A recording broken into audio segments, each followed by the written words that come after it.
Real Deal. Straight talk to help make you a better fisherman. Brought to you by Esox Angler Magazine. The real deal on muskies, walleyes, and pike. What we have here is a very, very typical setup for walleye fishing. We've got a very long, gradual, tapered flat from shoreline.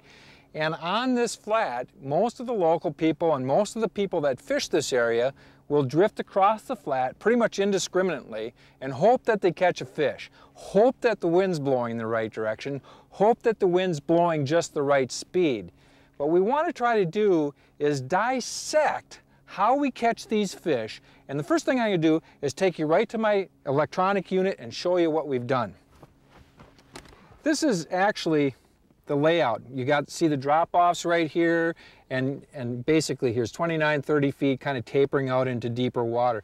Let me zoom this in a little bit and show you what we did. Now, most people will just drift indiscriminately across the flat like this. What Chase and I did is we spent some time graphing the area out first, and we found out that there's all kinds of little humps on this flat area. Sometimes there'll be humps, sometimes there'll be clam beds, sometimes there'll be little groups of weeds.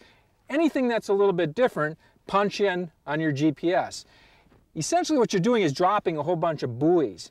Now, instead of just drifting across the flat, we're going to use our trolling motor and we're going to go from X to X to X. And we have the blue ones marked out here. Those were the highest spots. And the neat thing about these little humps is when we were graphing the area out, we would mark a fish or two around on the top or around each one of these little humps. The neat thing about this is that if you find out that there's hot spots, maybe one hump or two humps, or a pattern develops, you'll know it right away. You can follow your plot trails, and actually when you're catching fish, you turn right back around and go back over those spots instead of just drifting, like I said, across the flats. Too many people drift, and they drift and drift and drift. They don't get the right speed down. They don't get the right areas to keep themselves in the productive zone. Let's go up to Chase's unit right now. We've been fishing this area for a little while. We'll show you what happened on his unit. Hey buddy, I'm gonna have you move over a little bit. I wanna show the people something, okay? You can see when we started fishing, we were connecting the dots. And we quickly developed a pattern that all the outside humps and ridges were the productive areas, much more so than the inside ridges.